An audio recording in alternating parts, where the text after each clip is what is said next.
In a world where two short-term rental bros come together. What? Not in that way, bro. There's a podcast of truly epic proportions where we talk about all things short-term rental and shoot the shit along the way. Welcome to the Co-Host Bros Podcast. Here are your hosts, Matt Codd and Austin Spitz.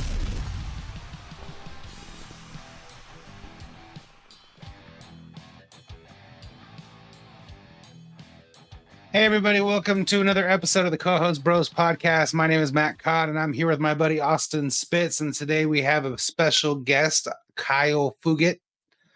What's going on, Kyle? What's up, fellas? How are y'all? You know, living the dream. What's up with you, Austin? Say the same thing you say every time. Oh man, just kind of figuring it all out. Just going through it, figuring it out, taking the punches. Life's good, man. Very, very blessed. All right. So we have Kyle on because Kyle does some crazy stuff. And Kyle's a short-term rental operator. He owns a hotel. He's looking for another hotel. He's done a lot of real estate stuff, including syndications. So welcome, Kyle. We're happy to have you. I'm going to let Austin start it off. So Yeah. So Kyle, man, go ahead and for our listeners, give us a rundown on, what brings you here today? What got you into the short-term rental space, man? Like, what's your story? It can be a long one depending on how we go about it. we like long. Go for it. It's okay. Yeah, long's Okay. good. Okay, so where to start? We can start. Where are you from? The accent. I got to figure out the accent first. What region of the country you're from? Where do you think? That's a better question. Matt, you want to take a stab at that, or do you already know? He I probably already knows. know. I already know, but I feel like you're really bad at guessing these accents. So I think this is going to be a good one. Our listeners want to know. I think it's Netherlands. What? I'm just I would kidding. say, I'm like, just yeah, kidding. If I had to guess, like southeast region of the United States, somewhere in there, maybe. It's a big region.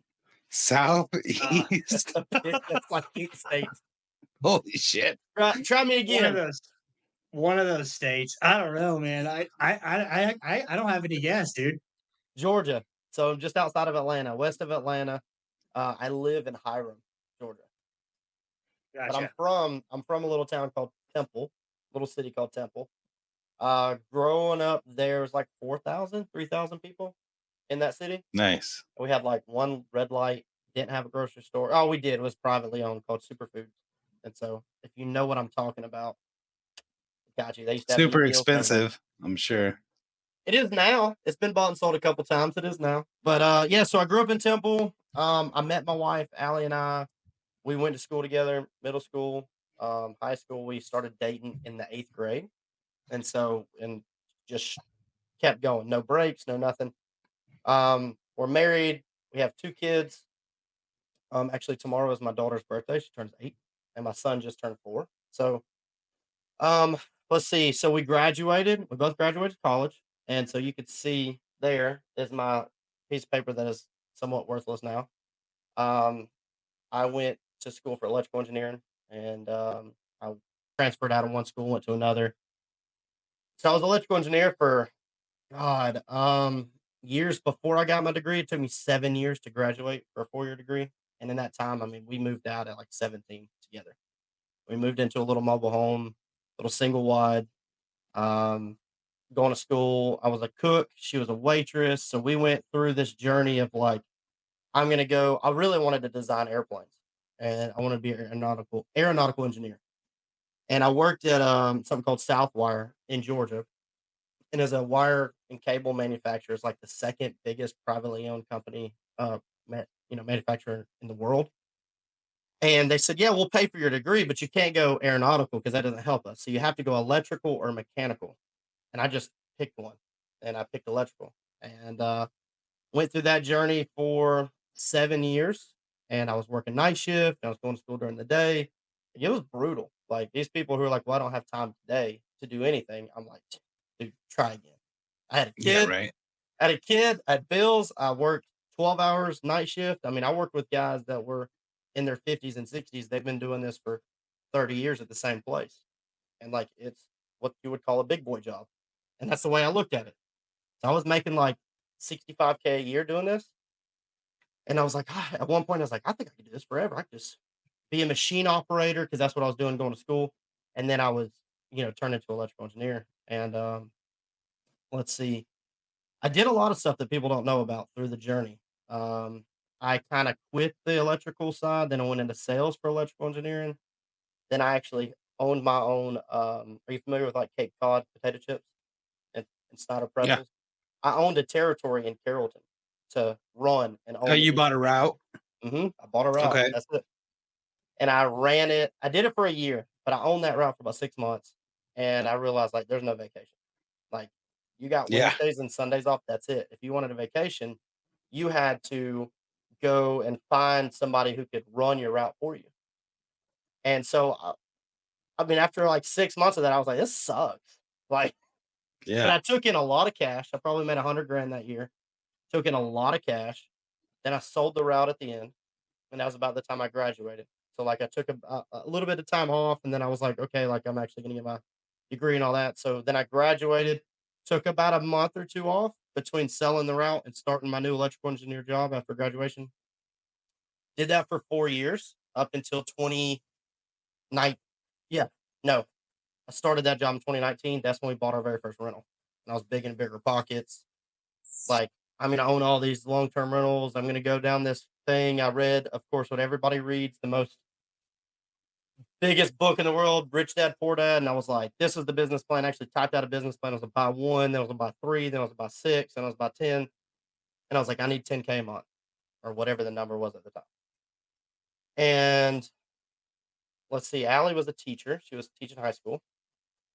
And we went through this journey of like, we bought the first one, turned it into, I did the full like hard money loan on the very first deal I ever did.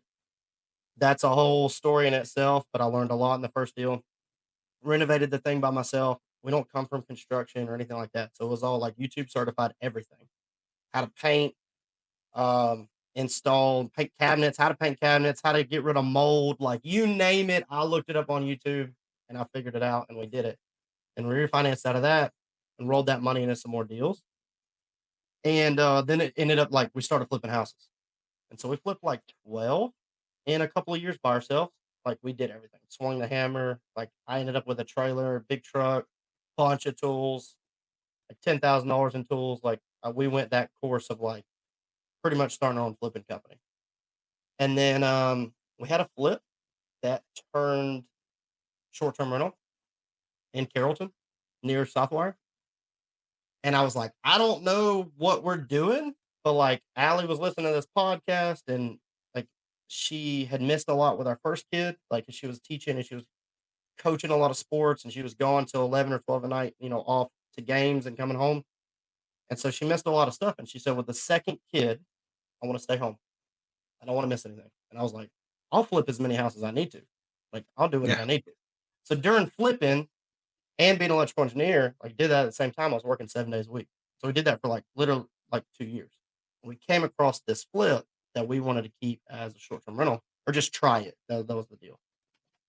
And I was like, well, we could furnish it for like $6,000, $7,000. Like we could do all this stuff.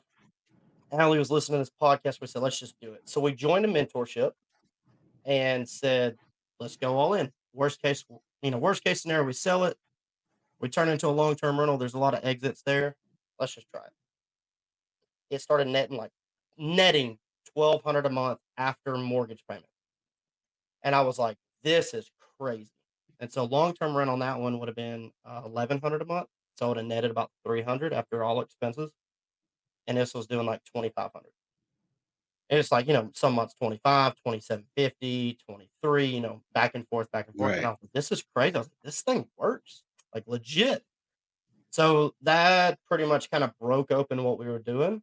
And I was like, man, I had went through this course. I was like, I've learned more in 3 weeks than people know in 3 years. That's what the whole idea of a mastermind is. So then I just started helping everybody I could. Anybody that knew how to listing, I was like, I could help you.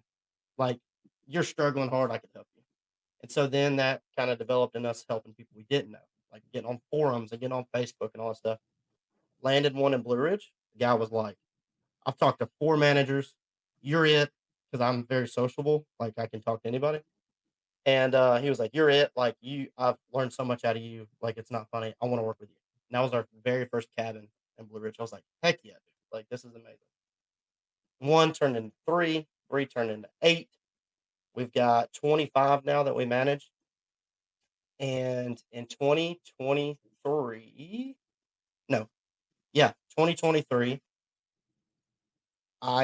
2022, last day of 2022. So January 1, 2023, I no longer had a W-2. I quit my job December 31st. And I gave like a year notice. I was like, this is happening. So we got to a point, we went under contract on this hotel because we're like, hey, I just want to buy a hotel now. Like, that was the next step for us.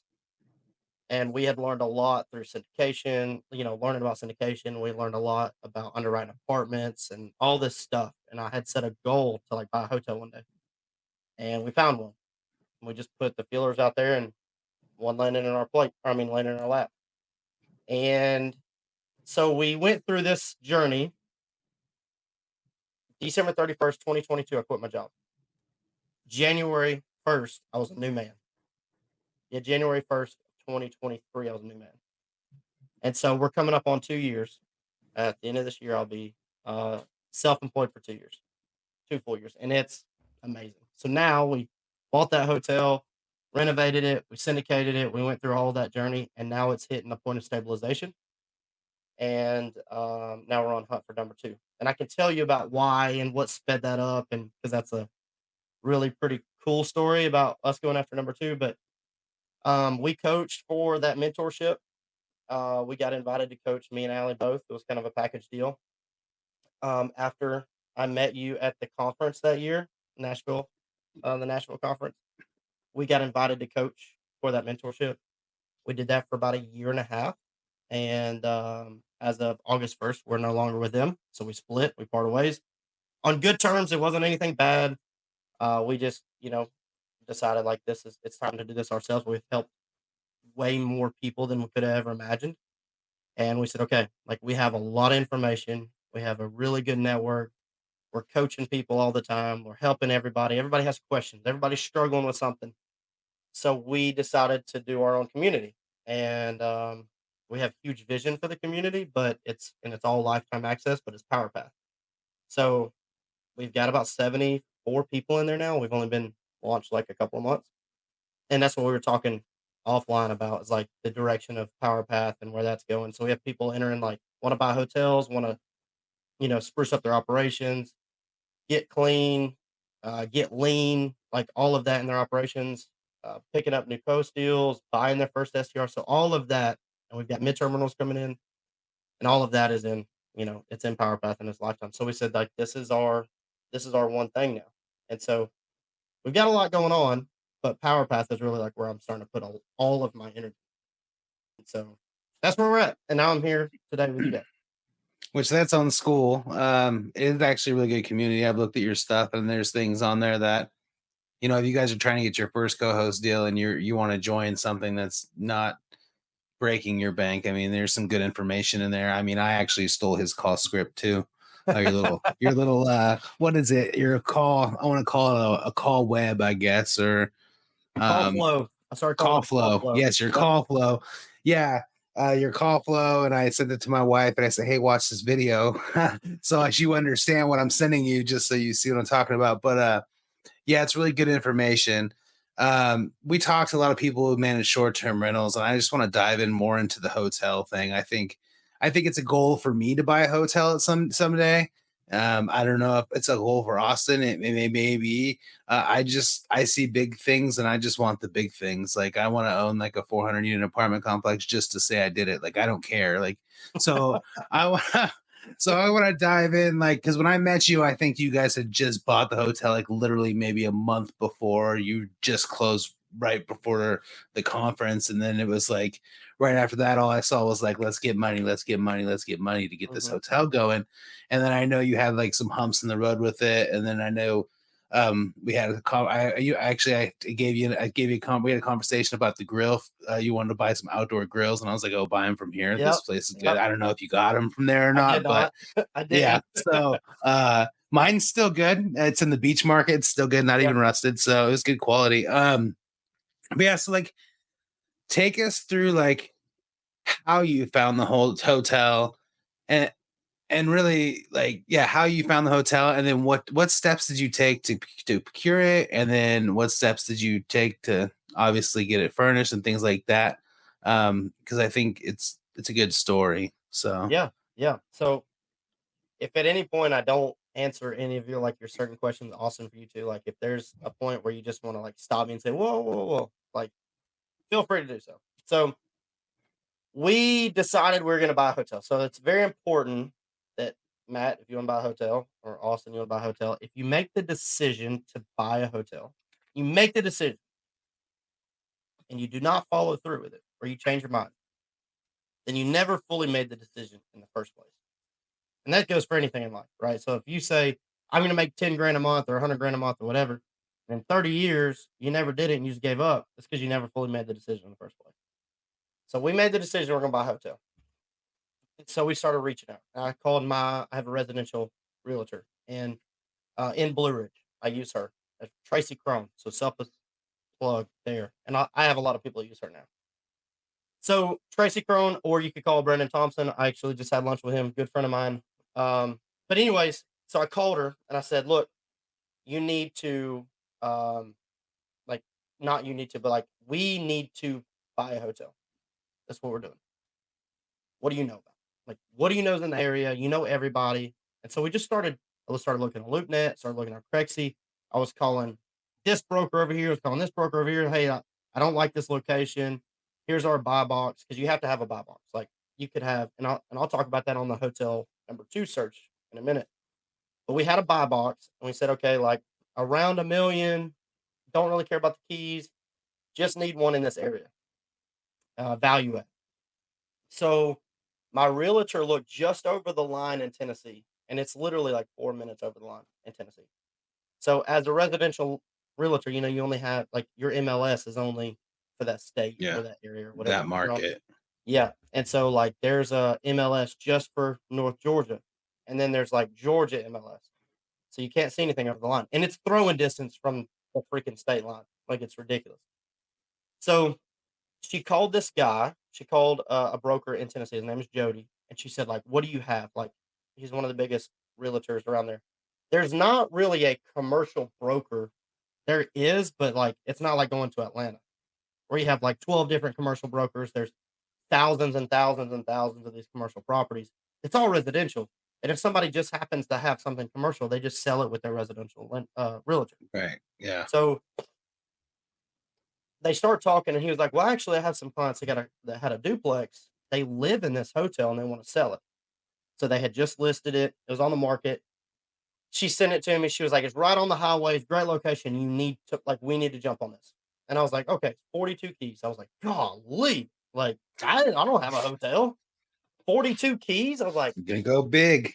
Yeah. I was like, okay. So like, what's the price? She was like, $1 million. And I was like, really? And it's running. She's like, yeah, like, you're good. I said, okay. So we went and walked it. I met the owners and we went through everything. And I said, okay, this place is a crap hole. Like it's bad. They started renovating it. They started trying to get it, what they explained to me was it's called like a shoestring budget. So whatever cash they had that month, they would go buy something, like buy some extra flooring or whatever. And so we went through everything, made the offer, and it was a seller finance deal. So I said, look, nobody's going to lend on this thing. It's just not the thing that's going to happen around here. Not in the condition it's in. So we offered them, like when we talked about seller finance, they said, look, we're good with seller finance, but like there's one non-negotiable.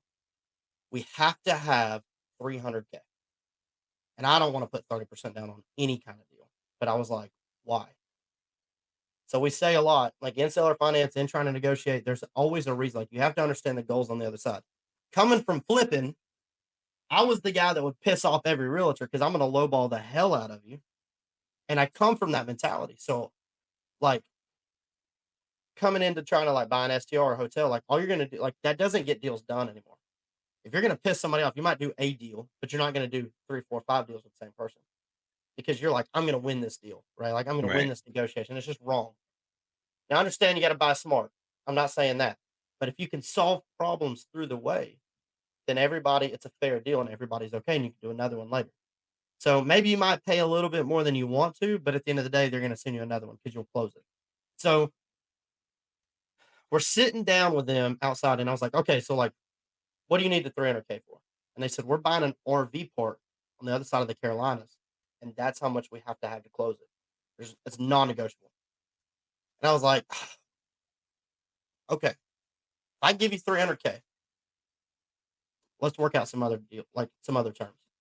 And so one of them was 0% interest. I'm sorry, interest only for 2 years. We did 3.5 or 4% interest. I can't remember which. We went back and forth. And I think it's 4% interest. So 4% interest, interest only for 2 years, balloon in 5, and amortized over 30 years. So our payment on the 700K is like $2,300 a month for the first 2 years. We're about to roll into January of year 3 of owning it, and it'll go to $33 a month. That's with the principal. So Still not bad. no, Not bad at all. no. So that's how we got, that side, the contract, like went through the LOI, went through the PSA and all that. I had some trouble closing it because all my investors that were in apartments didn't want anything to do with hospitality. So I had all this money like committed. And then when we started rolling into close date, I had to try to like everybody started backing out. They're like, you're not going to do a hotel conversion. It's not an apartment complex. It's not this. And I was like, oh my God, I'm not going to close this thing. And then I started kind of venturing out into the STR space because I had come from like a mastermind with multifamily stuff. And then I came over and people were like, look, I've got money I'll give you. I'll do this. I raised like 300 grand at the conference. Yeah. Like it was all this. And I was like, dude, I was in the wrong room. It's not the wrong product. I was in the wrong room.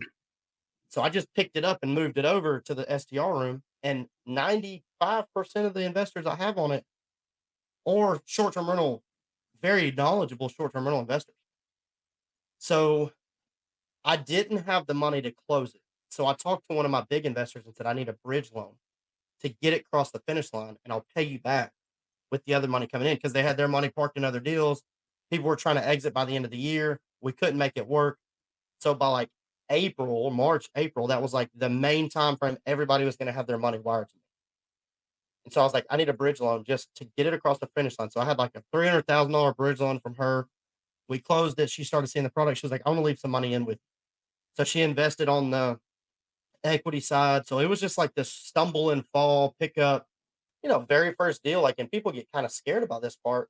But if you lose the deal, you lose the deal. Like at the end of the day, you should learn a ton of stuff if you're actually doing it. Now, I'm not saying go lose deals and throw stuff under contract, but whatever you do, you should be learning something.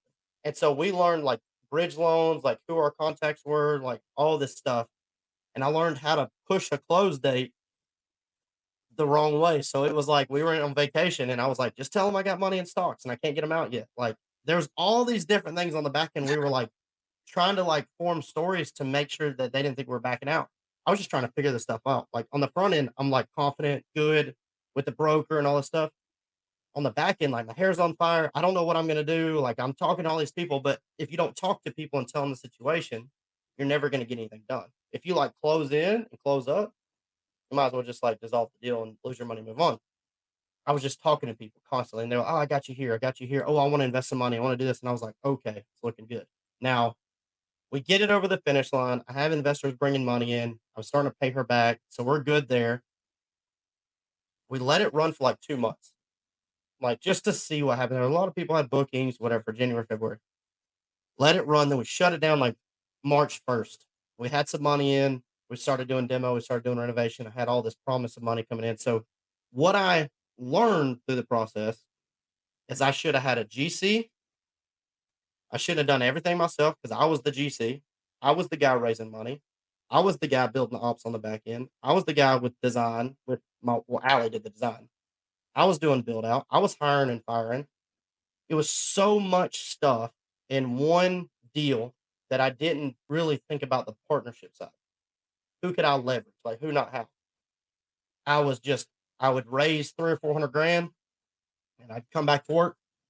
We'd start going. I'd run out of money, go raise another 300 or 400 grand, come back to work, run out of money. I mean, it was just this cycle, and I was like, this sucks. Like causing a lot of stress that doesn't need to be here. So the next one, I was like, okay, I'm either gonna have the money up front, I'm gonna hire it out. We can we can still act as a GC, if you will, but I'm gonna hire somebody to be that guy. And I have a guy in Blue Ridge that'll do it. So I'm like, as we went through this process, I'm like, okay, I learned this, I learned that, because it's not perfect. It's never perfect.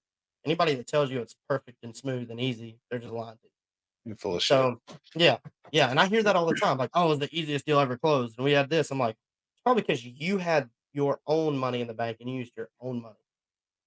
And that's it. And you didn't over leverage or anything like that. Like that hardly ever happens. You're not going to come to a $3 million down payment deal or 300 million, or 3 million to close it or something. And somebody's just like, yeah, I got 10 million in the bank. I'm doing this deal on my own. Like those two things don't ever really go together. Yeah, a lot easier. It is a lot easier, but you don't ever see those two things go together. They got 10 million in the bank because they've been partnering with people, and there's somebody designated for everything. So anyways, we went through that deal. I got a couple of rooms that I need to open still. Renovation went way longer than we expected, as usual. It always does. We were real naive at the beginning. I was like, we flipped up plenty of houses. It's just 42 rooms. And then we get into like taking walls down and hiring structural engineers and all this stuff. And I was like, golly, like this is a lot. So it seemed like it was trouble even to get the sign out there to figure out how you're going to get the sign. I thought, because when I saw your posts about that, I just thought to myself, like, man, it's just a fucking sign. Like, how hard can this be? But apparently, I mean, shit, with the things you were quoted, it was like, oh, this one's like way over here and that one's way down there. Yep. So I had a $40,000 quote to replace the sign. I had a $30,000 quote, and I had a $12,000 quote, and that was through my grandfather's buddy that owns a sign shop. And we went with a $12K quote, of course. Yeah. And it took him way longer to get out there. And he was like, well, the crane quit. I have to hire this other crane. I have to do this crane. And I was like, I'll hire the freaking crane. You just get your ass out here with the sign and y'all put it up. And I actually started like, I was like, man, I'm going to fire my grandfather before all this. That's like literally what I was saying. I told Al, I was like, I'm going to have to fire my grandfather.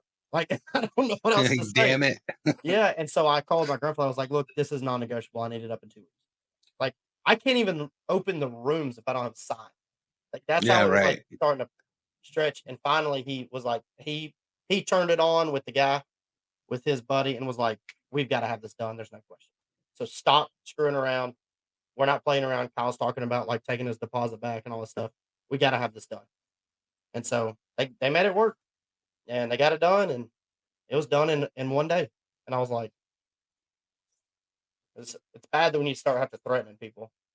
So yeah, we had a lot of learning lessons, a lot of struggles, but I'll tell you this, when you buy a hotel or you buy anything big, everybody in the community knows it. Everybody. I had from brokers to mayors, city councils, state councils, the chamber, of course. Everybody wants your money to advertise. Everybody wants to meet you, and everybody wants to see it, which is cool, but it can be a little much. But it's also people are watching you and hoping that you mess up, especially people that don't want a hotel in the area. And so there was a hotel down the street, and he called me like 2 months after we bought it. He said, yeah, I heard about the deal y'all struck. You're paying them $2,300 a month. You gave him $300K down. I want $500,000 for mine.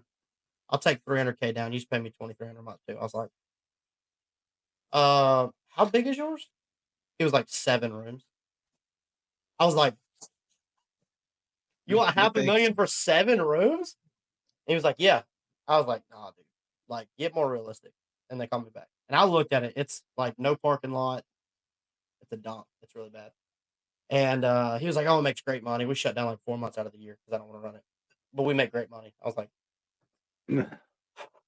unfortunately, you're not for me.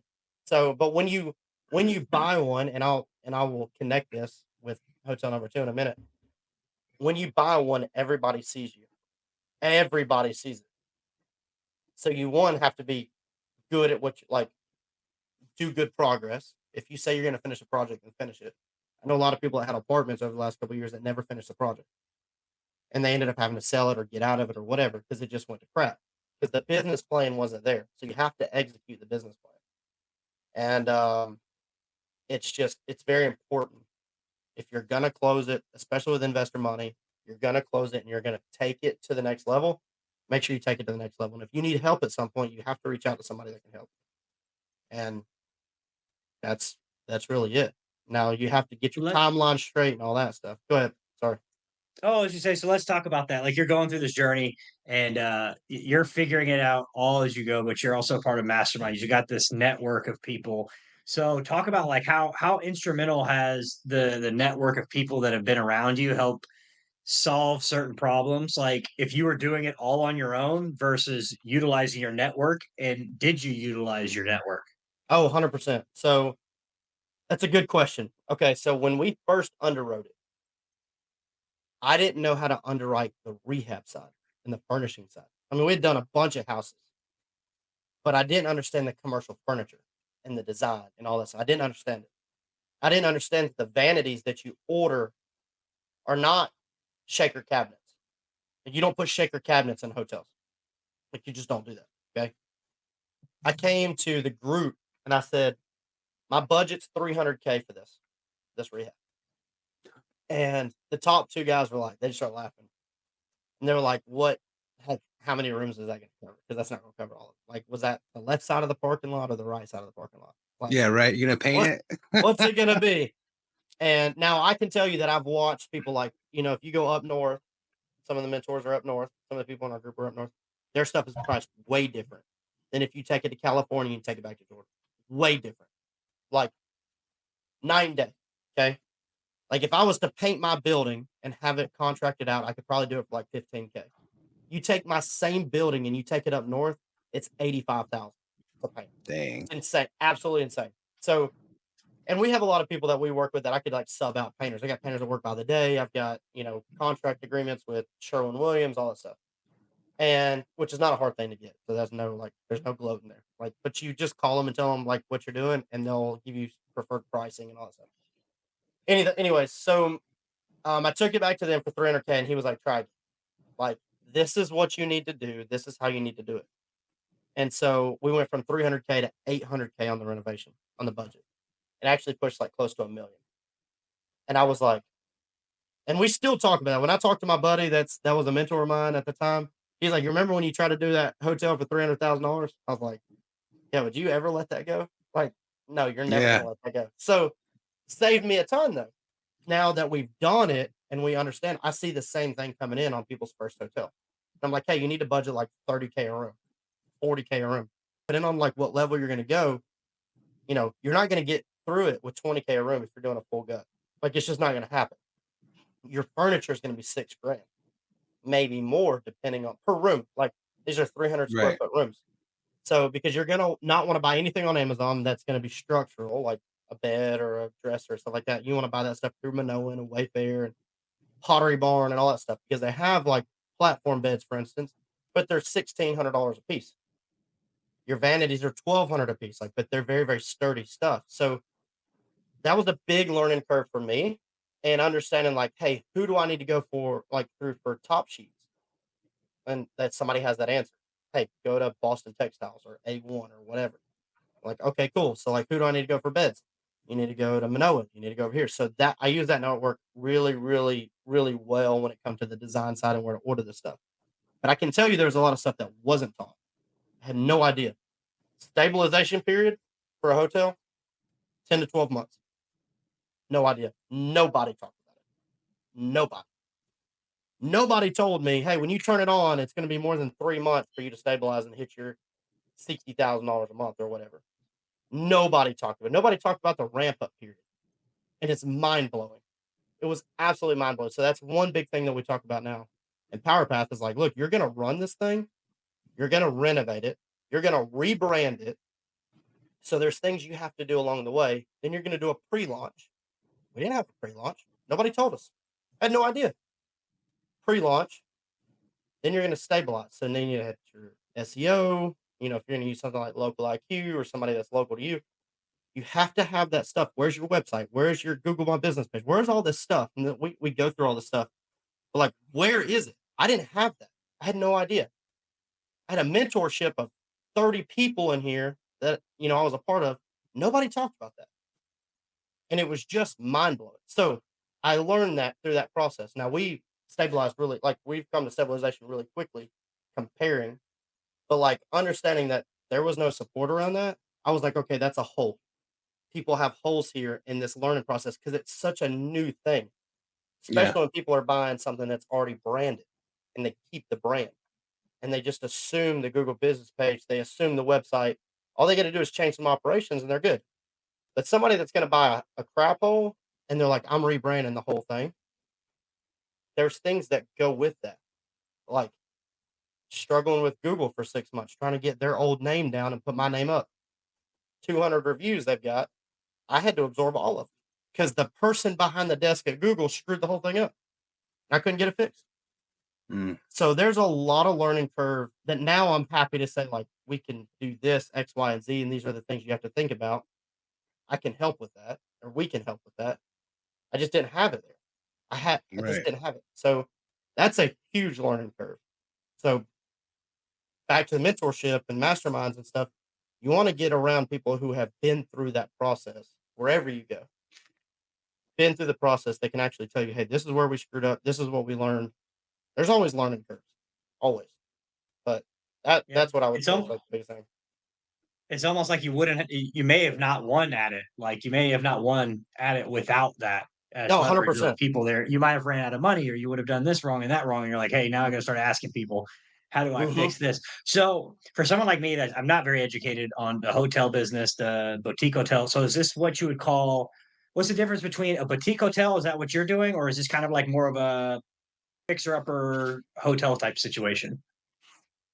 I don't know how I would like separate those two because you would go from, like, tell me what you think a boutique hotel is.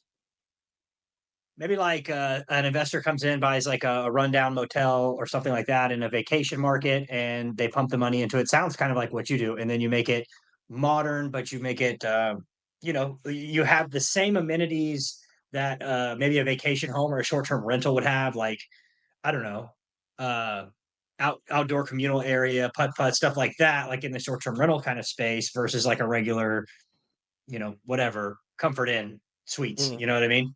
Mm-hmm. So, yeah, I think you're right. I think it's kind of like using the word co-hosting. Co-hosting is like a bucket, right? Like it's just a term that doesn't really mean, it means 100 different things. Could mean a 100 things. Boutique hotels the same way, in my opinion. And I'm not right about everything, but that's my opinion. If it's not flagged, so it's not a Hilton Inn. Now I can tell you, like Marriott's, they're creating boutique hotels. Like we stayed at one in Montreal. Insane. Pink glass goes up the shower. It's insane. $350 a night, $450 a night. Incredible place. Okay. But when I think boutique hotel, I think small operator. I think non-flag. And you're going to come in, you're going to do self check-in. There's no person standing at the desk. You don't have 24/7 coverage. It's self check-in, self check-out. Heavy on the amenities. Very much ran like an Airbnb. We have full-time cleaners. You know, you could get something small where it's just you paying per clean. Because at a certain level, it doesn't make sense to have like clean like per turn. You can pay per turn, or you actually have W2 cleaners. There's like over 15 units will support a W2 cleaner. Under 15 units, depending on what the ADRs are, like what you're going to gross for the year, you just pay by the turn, $50 a turn or whatever. So when it comes to like boutique hotels, it comes with that. It comes with your own brand, your own style, your own whatever you want. The murals on the walls and the putt putts and the big outdoor fire pits and everything is like a modern or they're themed or they have a lot of attitude. When you made the comment of like fixer-upper hotel, I think you're gonna go into a Motel 6. You're gonna, like, pick a different flag to go under. You're gonna renovate some rooms, and you're gonna move on. That's what I think when you made that comment. So, because I see a lot of people buying flags, and they're like, "We need to redo the lobby. We need new furniture. We're gonna move on." Still hiring out the management company. It's still under Motel 6 or Marriott or Hilton or whatever, and all they're doing is just going through a renovation, and then they just change the name and they move on. Nothing else changes. Operations don't change. You know, that's what I think. But I'm seeing Marriott especially get into the boutique hotel space. And then they hook up with a boutique hotel operator like Sonder. Sonder's huge in Tennessee and Nashville. Yeah. So Sonder is a boutique hotel manager. Like we stayed at a Sonder, and you call them Saunders. I don't know why, but you call them Saunders. And it's all these different products managed by the same company. And, it's like a small apartment complex where you just enter the hallway, you hit the elevator, it takes you up to another hallway to first, second, third, fourth, fifth floor. And it's just a hallway with like 3 or 4 rooms. But you get everything to your phone, you do the background check, you do the face recognition, all that stuff. They send you the code, you log in or you check in.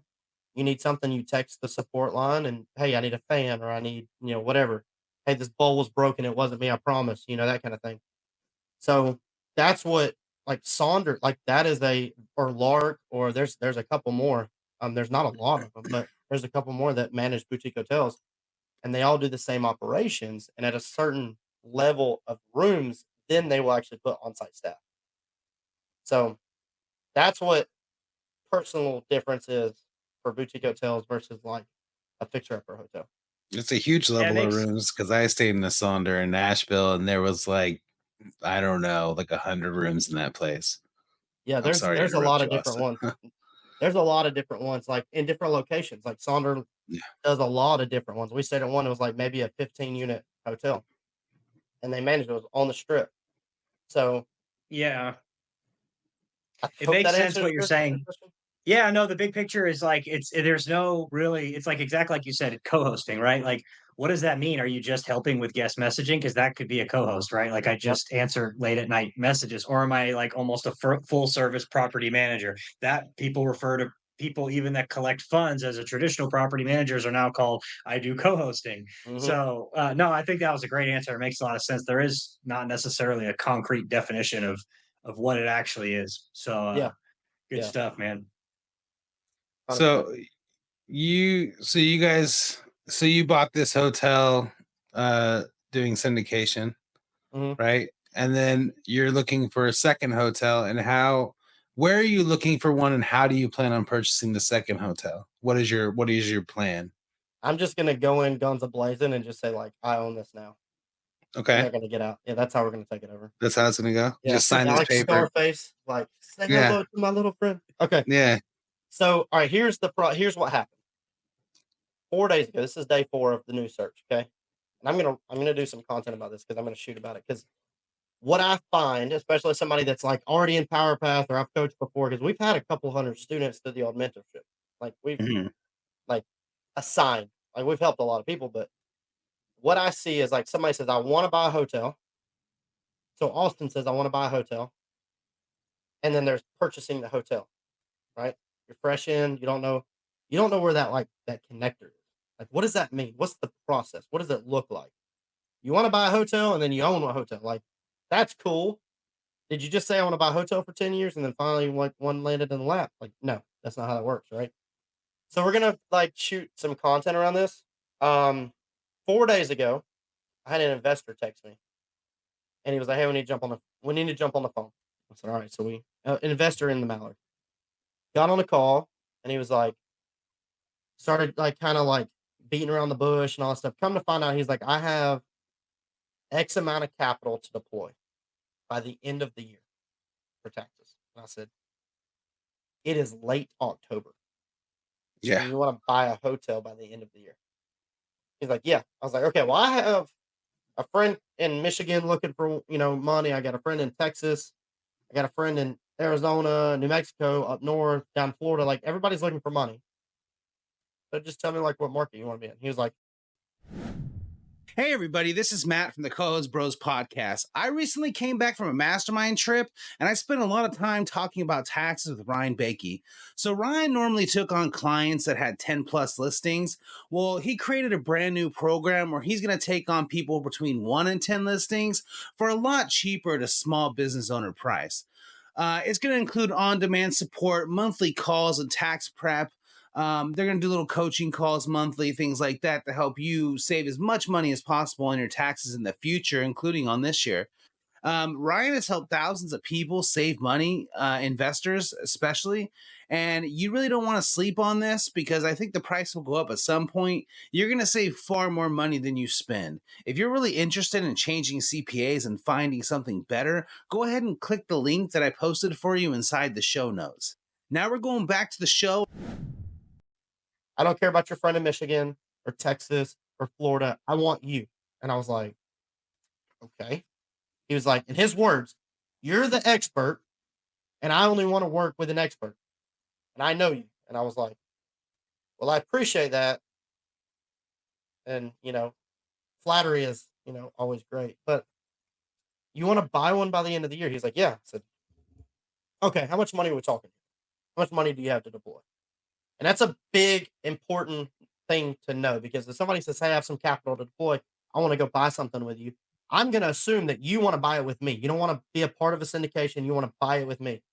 So I'm expecting $1 million, $500,000 to $1 million. If you don't ask the question, it's probably going to be like $50K. Then you're going to throw this thing on a contract. You don't even know what you can buy. Like if you said I have $10 million, I said, okay, let's go take down a couple of flag hotels. That's probably what I would start thinking. Start putting your money at something huge. So where I'm just like, I'm like, okay, well, how much money are we talking here? It's like $1 million to $1.5 million. I said, okay, cool. Now it's important for the investor to understand what that means. I didn't know that there was a break of information here. Okay, so I'll tell you about that on day 3. This is what I found out. He said $1 million, $1.5 million. That's what I like ready to go. Like, okay, cool. So I started, I literally got off the phone. We were in the car. Me and Alan were in the car. Got off the phone and I looked at her and she was like, well, I guess we're going to buy number 2. I said, all right, who do we know that is in, can find us a hotel? So I thought my agent originally called her. She didn't answer. So I sent her a text.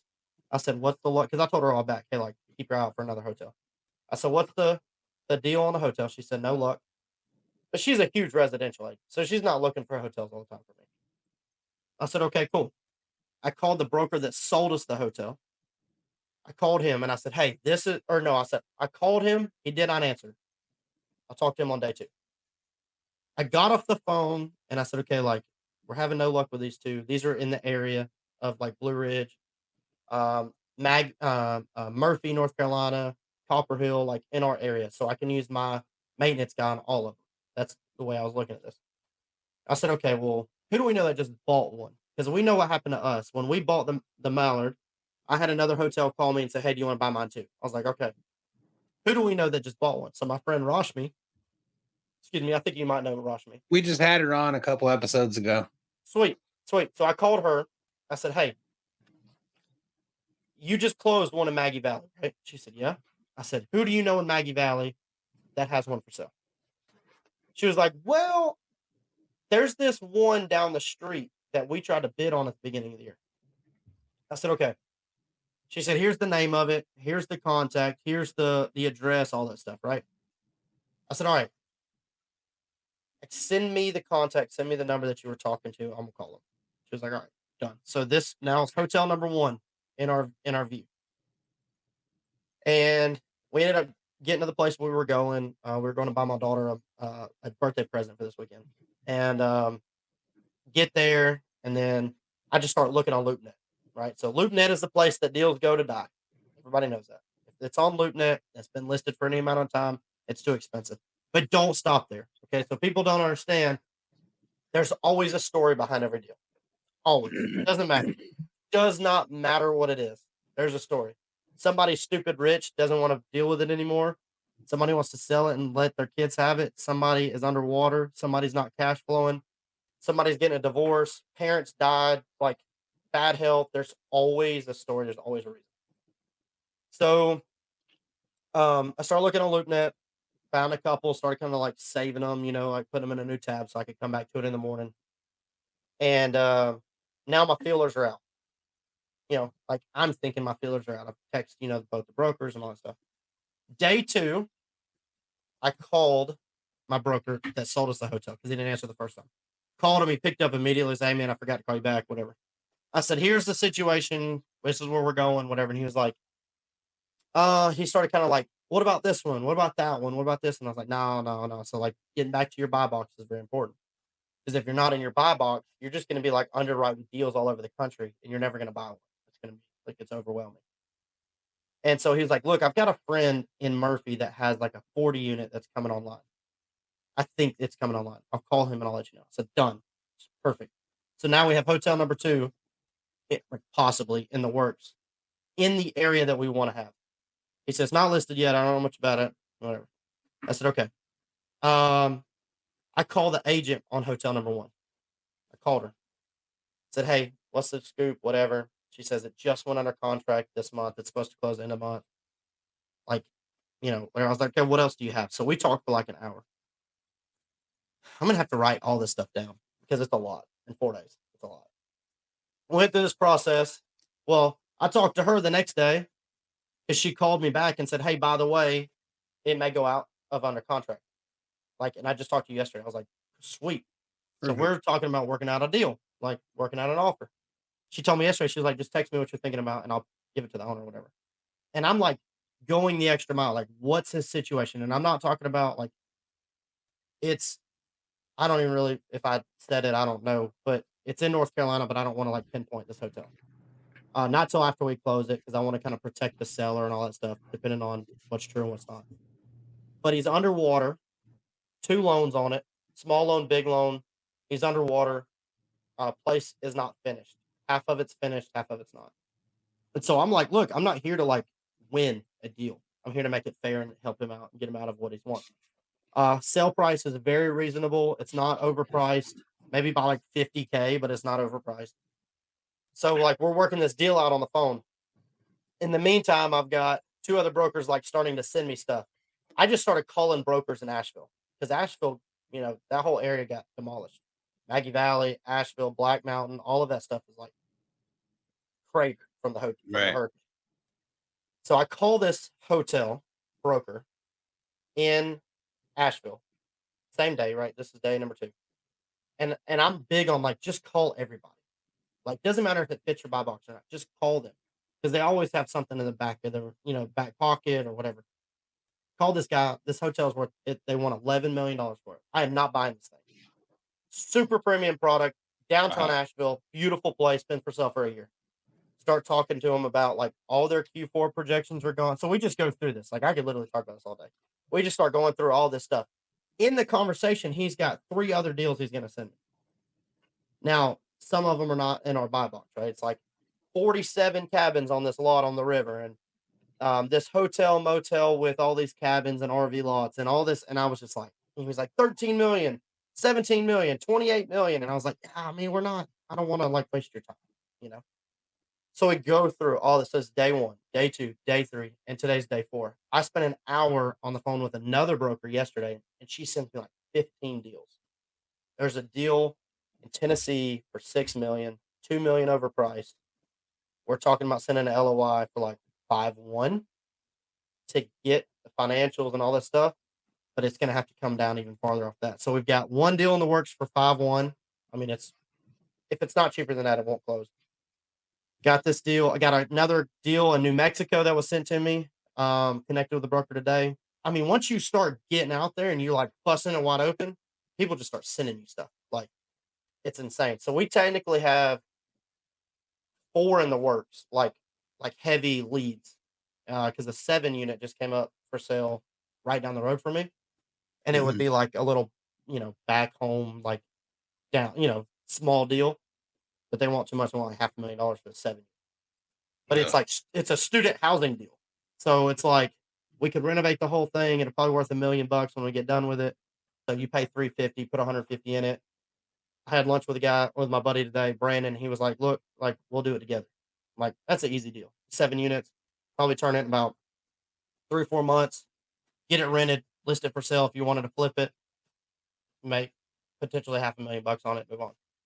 So that's like just a side deal. Like, I understand your buy box, but that one's like really local. My father-in-law wants to help on it. Like, we have all the GCs and stuff in the area. So as you go, like this is day 4. I've got 4 hotels, and that fourth one's more like a small like student housing deal, but it's you call it what you want. 4 days, 4 hotels in the works.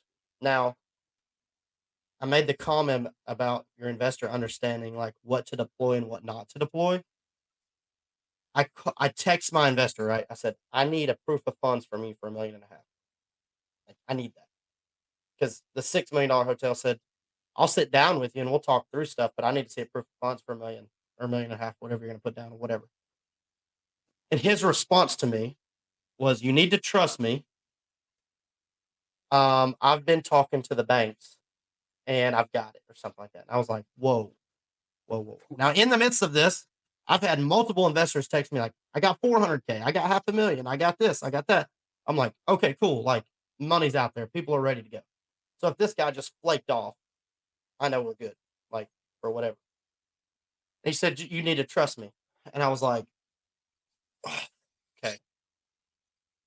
No, I need this. Like, now you're starting to like really push me to not believe in you. And I said, well, they want to see numbers if we're going to talk. He said, well, the bank wants to see numbers too. So it goes both ways. And I was like, you're not understanding. Like, we're doing a seller finance deal to close it this year. We can't do a lending deal to close it this year. How much money do you have to deploy? Like, actually put into the deal, not what the bank's going to allow you to buy. He said, $500,000. I said, that's all I need to know. Like, Yeah. 500K, you can deploy How much now. cash can you wire to me? Yes, he was like $500,000, and I was like, okay. Put his together. This other guy for 400. This other guy for 350. This other guy for. I don't want to do another syndication. I'd rather do like a JV deal. Right. Syndication is like super expensive, and it can really become a problem, especially when it comes to like taxes and all that stuff. I don't like it. I'm not a big like. I started going down that identity path of like I am a syndicator, and then I got into it, and I was like, I would rather just do JV deals, and I think most people would rather do JV deals, but it's It just looked hard like to a have pain in the somebody. ass when I Yeah, watched they you are a do pain in it. the- So Yeah, they can be. It's an emotional roller coaster when you're raising money. Emotional roller coaster. That's the best way I can put it. So, because people want you to think like, I'm ready to go. I've got $500,000. I've got $1 million, but realistically, they have $0 because they have this deal that's for sale with another syndicator, and yeah, they've got $500,000 like tied up in that, and like the deal never closes. So then you're out the deal. If that makes sense.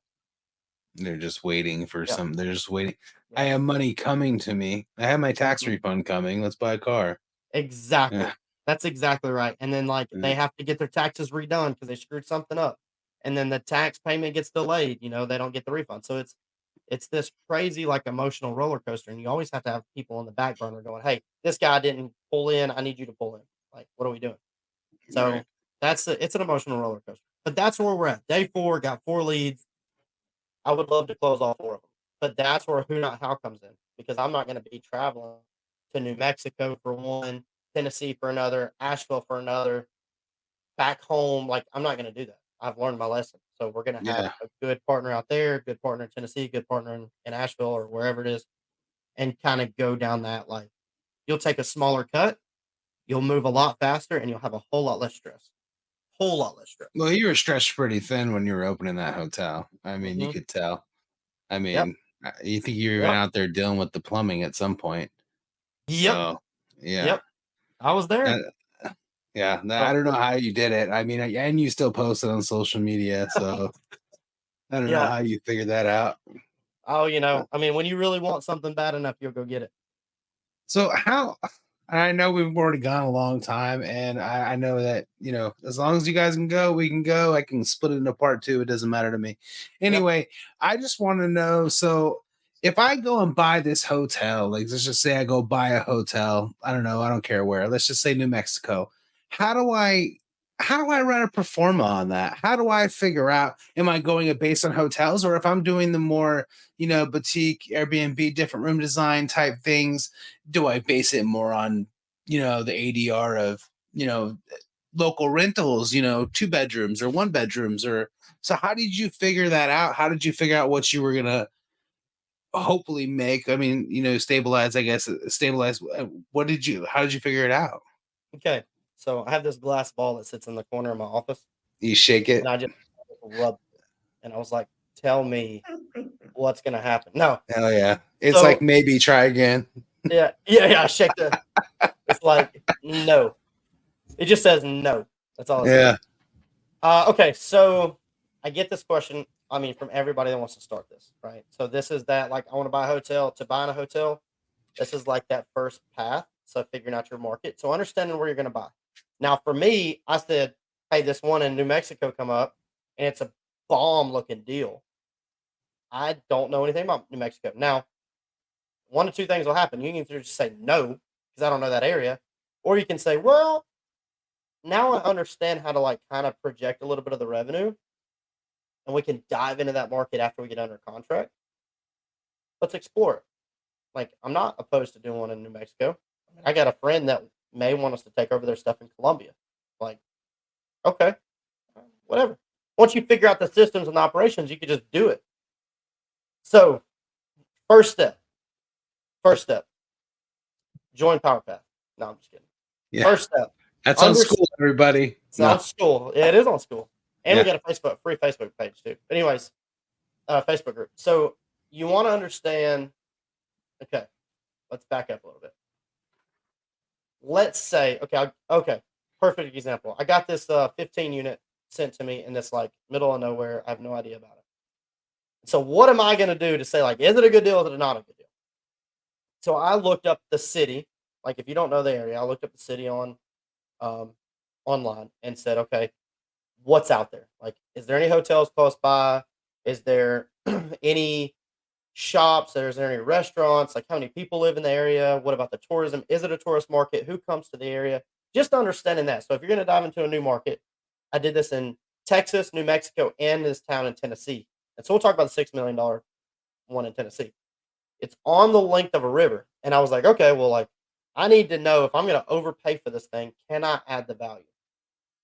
So, I just pulled up hotels, like hotels in this area. And there's a bunch, like 15 or 20 along this river in this little town.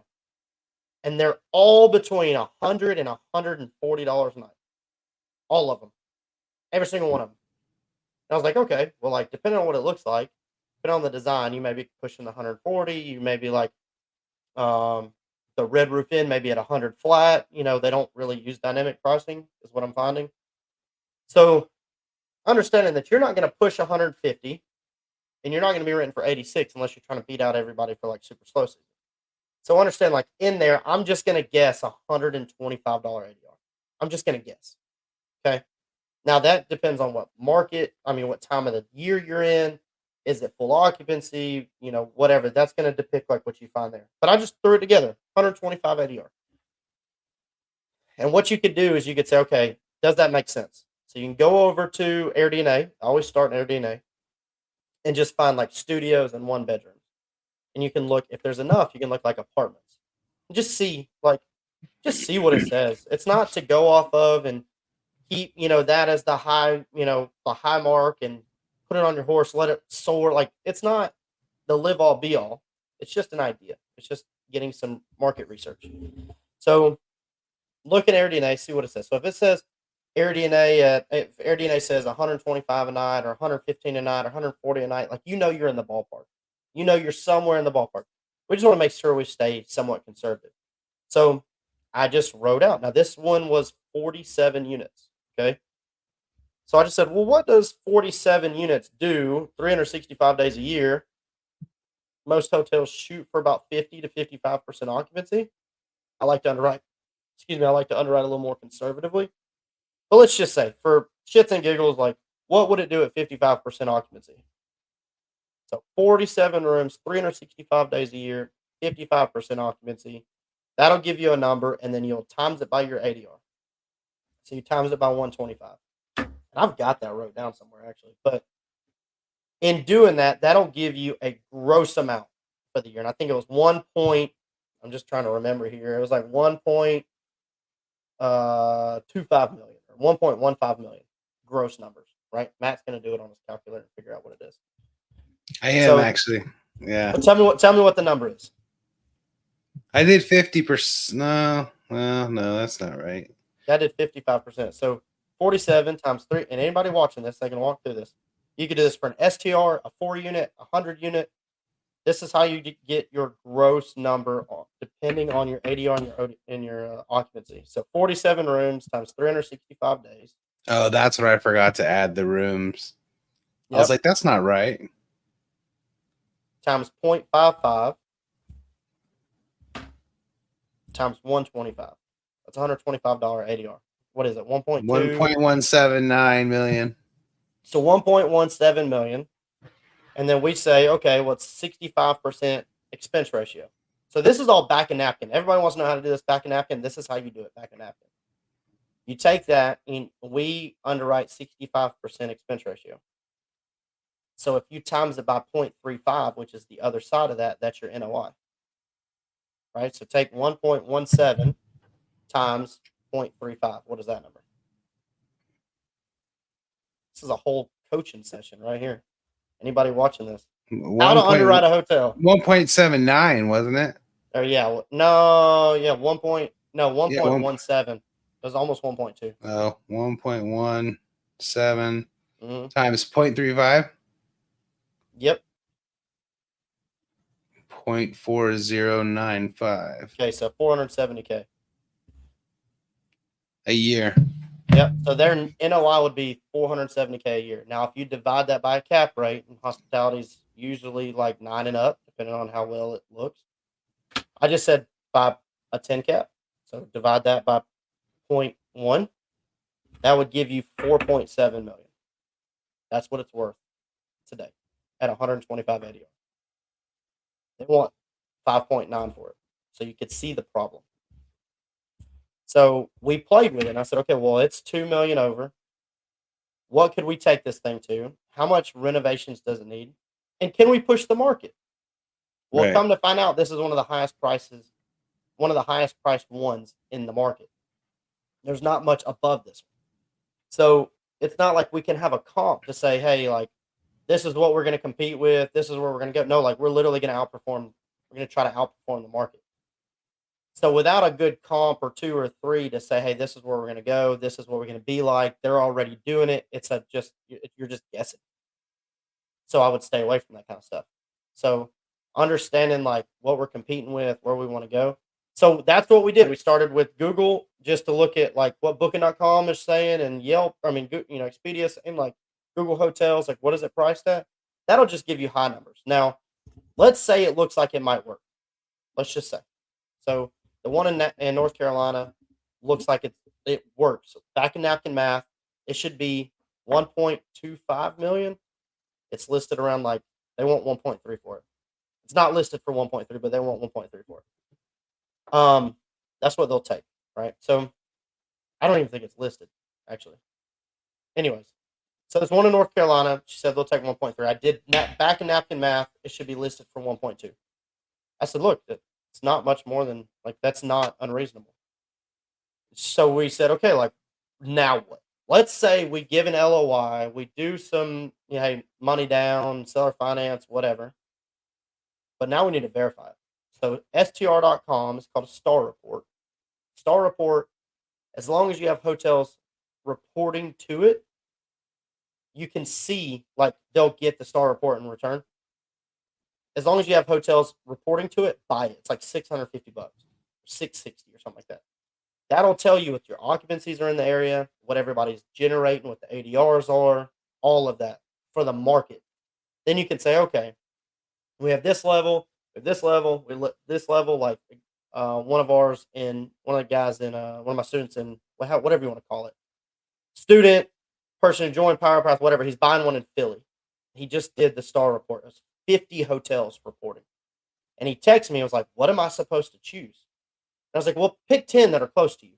but make sure you pick some above you and below you in like where you want yours to be. So you can see how far you can go up and how far you can go down. So you can stress test the deal.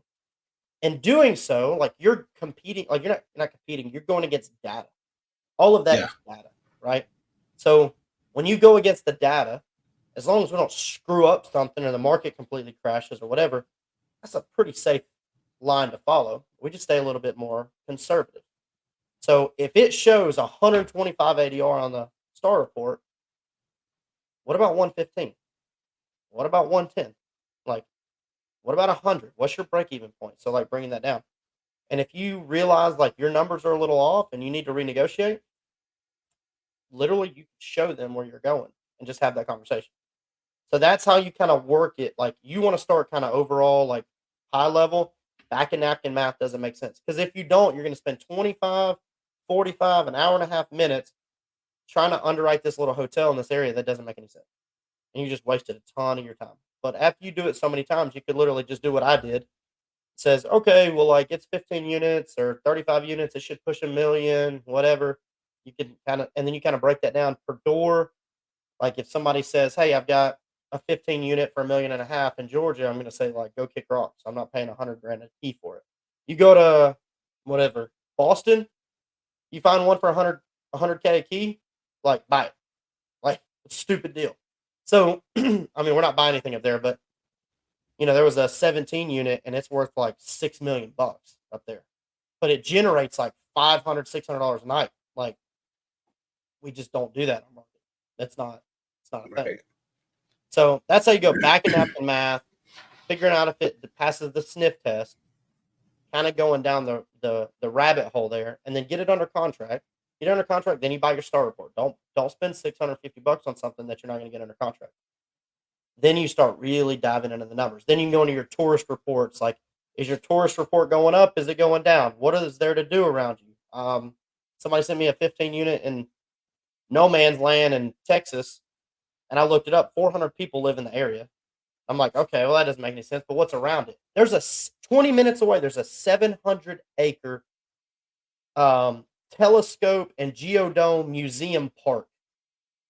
And you could literally, there's pictures, and there's like these glass domes you can sit in, and you could view the stars and see like telescopes everywhere. And I was like, dude, that's awesome. That is amazing. Is that enough to purchase a 15 unit?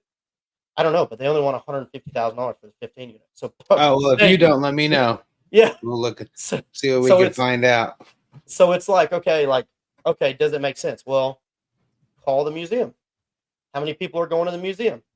You know, do they have a problem with lodging? You know, now in this place, there's a pizza place and a snow cone place, and that's it in the whole town, and one red light. I'm like, I don't know, but like, would it make sense better like a Section 8 conversion? Like, you just never know. But you have to understand that there's no competition there. So it's not like you're going to go out and you're going to put, you know, $800,000 in this 15 unit and spend $30K a door. Like that doesn't make any sense. So what does make sense? So, I mean, it's all about what it will be worth, what you think you can get it to, and then kind of working back there too. Because finding hotels that are listed for what they actually make today is impossible. Like it's just not a thing. Does that help? That's crazy. I think it's.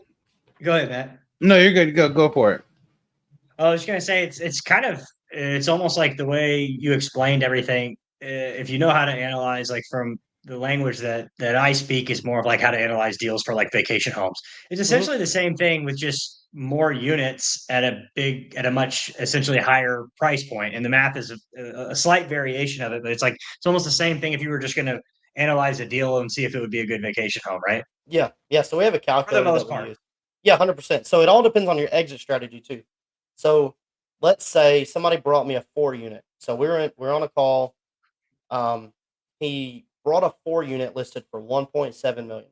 Okay, and this is something a lot of people don't talk about either. Yeah, that's what I said. I was like, no, there's four units. 4 units. Shit, is it Miami million. Or what? No, it's in Texas. I don't know what's up with Texas. All this crap's in Texas. So the property tax is a lot too. Well, this place is gorgeous. Okay, So he's in Powerpath. We're on a call and we go through it for an hour. We talk about every strategy, and that call turned into a phone call after. He was like, "I'm still trying to rack my brain around this. Like, I need some help." So 1.7 million, and we go through it. Her ADR is high. She's renting to groups. Like groups are renting out all 4 units together. Beautiful place. Like I looked at it and I was like, I want it, but there's no way I'm gonna buy a 4 unit. Like there's just no way. So and I'm not spending that much money. I would die. Like my oxygen would just leave my body if I spent 1.7 on a 4 unit because that's not really a thing around us, right? So it's not something I can like comprehend. But anyways, we go through this deal, and I said, "Why do they want to sell it? What's going on?" And there's a story with every single listing, every single situation. There's a story. So she spent way too much money on rehab. She bought it. She kind of changed course of action. She's underwater. It doesn't cash flow. She has no idea what she's doing. It rents okay. Like it rents okay. But for some reason, it's not cash flowing for her and it's not worth her time anymore. She wants out. Now, sounds like her dad may have actually bought it, put the money in it. Dad wants out of it now. I don't really know, but he got like the main of the story. And I was like, okay. And they said like 1.5 is the least they're going to take with 10% down seller finance. And I said, so they want 150K down. Why? He was like, I don't know. Evidently it buys out another partner or something like that. And I was like, okay. What if, like, he said she's like big on the sale price too. I said, okay, there's always just one thing. There's always one most important thing in every deal. You're buying a house, a hotel, apartment. There's like one thing that people are really stuck on. It's either the sale price, cash flow deal, um, cash out of like cash in hand if you're going to do a seller finance. So it's either going to be your cash flow or your monthly payment or whatever. So like finding that out, I was like, well, what about 1.2 million? What about you go down to 1.2 and you give her 150 or you give her 200? Like, what if you could do that? He was like, well, I didn't think about that. And I was like, what if they care more about the sale price? So you want to do it at 8.5% and you balloon it in 10 years. And so we did the math and I said, it's $650,000 in interest over 10 years.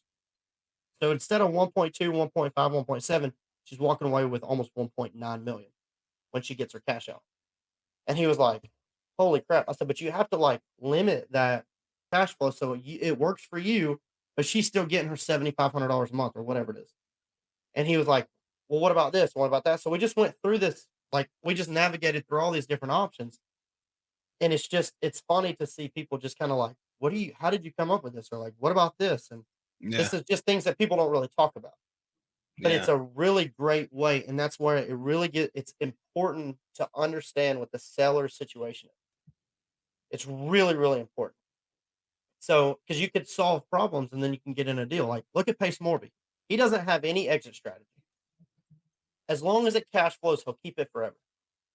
He may pay 100 grand too much for it or whatever, but he knows in 30 years it's going to appreciate. Like, that's just a known. So he has no problem selling them. Now, he doesn't try to overpay for all of them, but most of them he can overpay for at least the next like 3 years of what he thinks it'll be worth, as long as the cash flows. So the same thing, seller finance on hotel.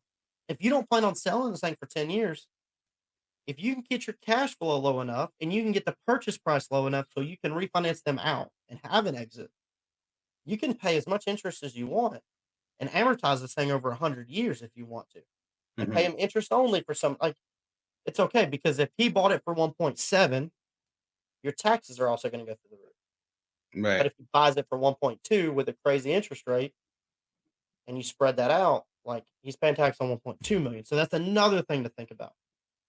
A lot of people just don't go through this stuff.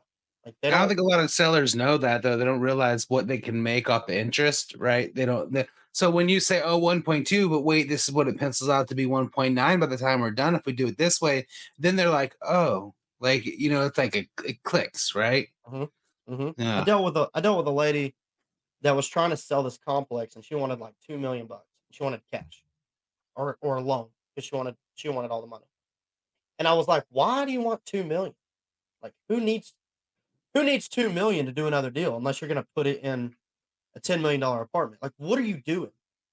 She was like, I want to start developing. I was like, okay, cool. Great goal. What are you going to develop? She was like, single family homes.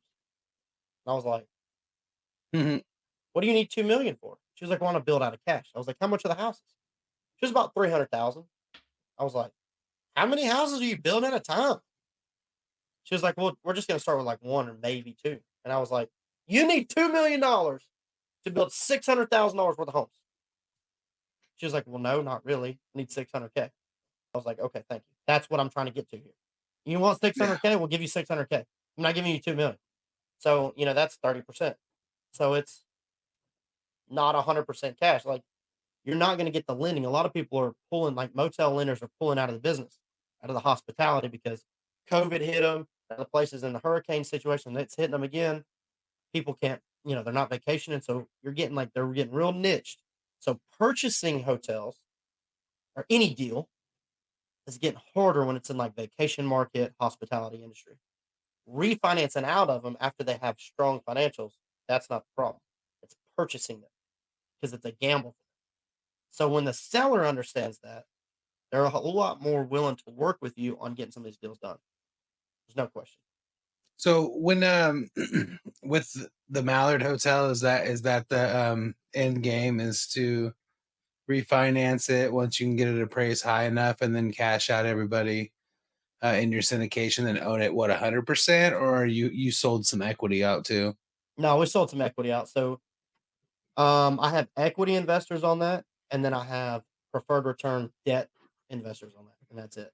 And so, like, when I say that's it, I mean, that's a lot, but it's two different things. So when we refinance out, the debt investors go away. They get paid in full, paid in whole, and they go away. The equity investors will get a portion, like get their money back plus a portion of the refi, and then they're in it forever.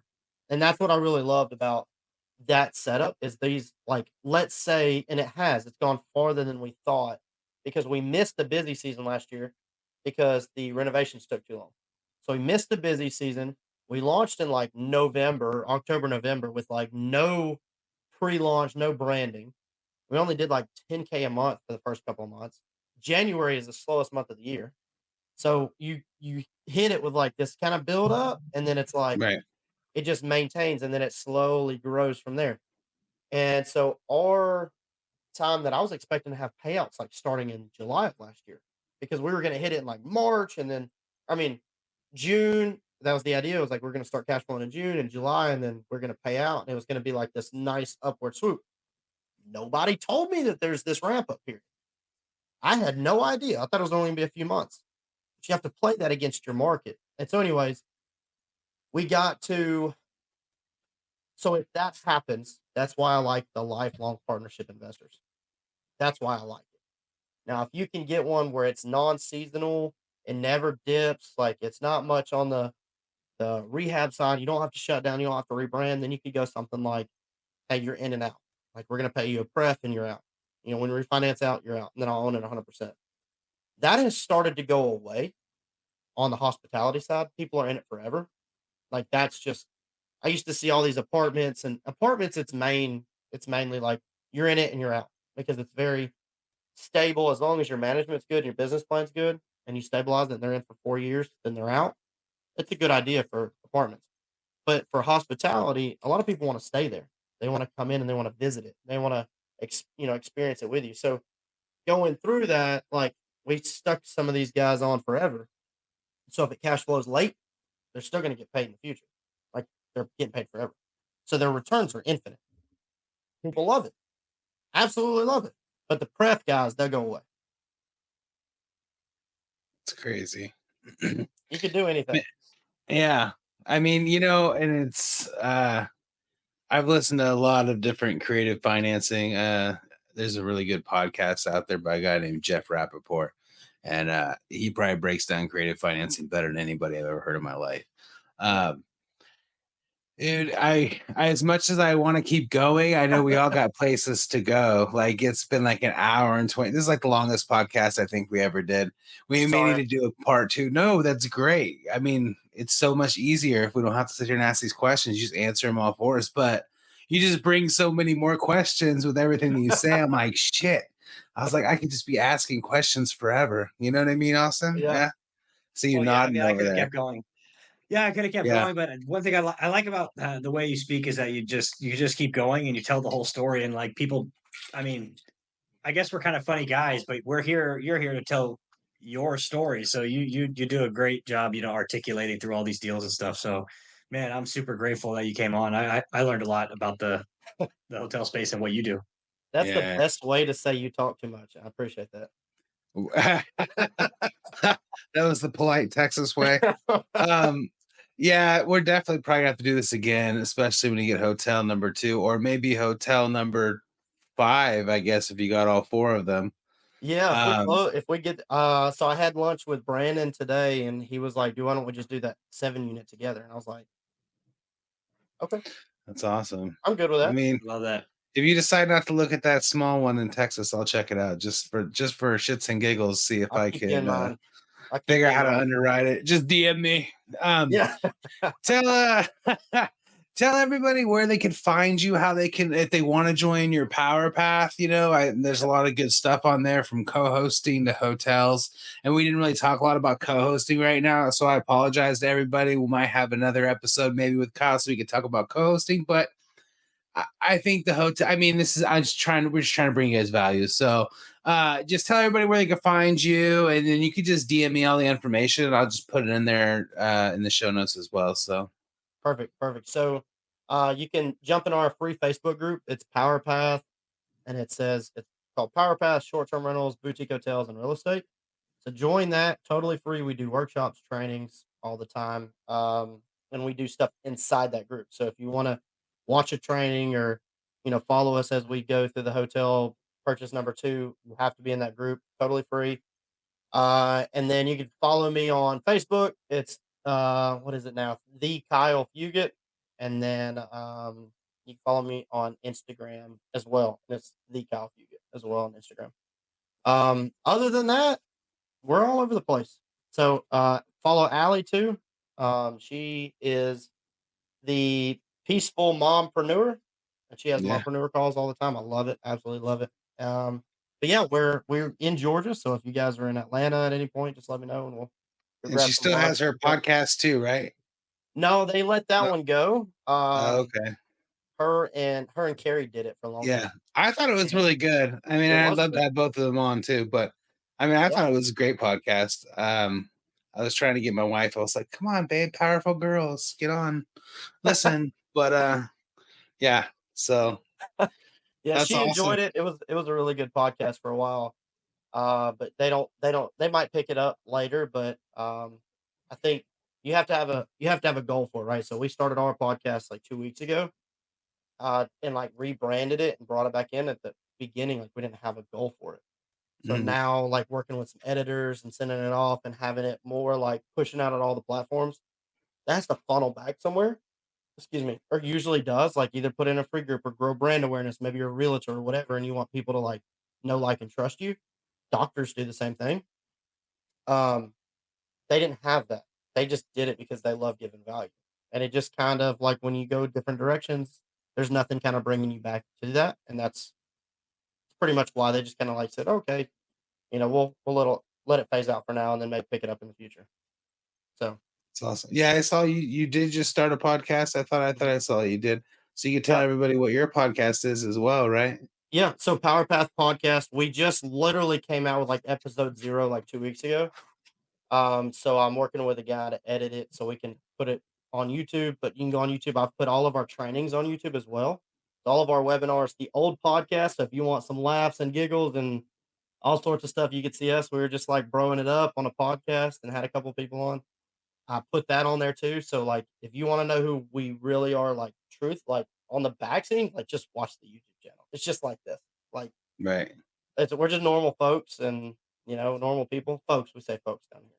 I don't know if y'all say folks. Regular old people. We're regular old people, yeah. So, Yeah. we all have similar goals. We all have, similar stories. We got kids and coach softball, little league, and pick up our kids from school, take our kids to school. So, I'd love to connect with everybody on here and anybody watching you.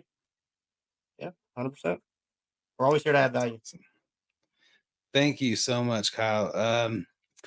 God, that was really good, Austin. I'll let you ring us out, and then yeah. So do what you always do. Hey guys, if you could just leave us a review on your favorite podcast platform, that would be awesome. Right now we're running a contest and we're going to pick winners to get some free Co-Host Bros gear. All you got to do is leave us a review. Doesn't matter what the review is. It could be a 1-star, it could be a 5-star. Just shoot a snippet of it to info@cohostbros.com. That's info@cohostbros.com. And we would really appreciate it. Thank you all for listening. The Co-Host Bros Podcast.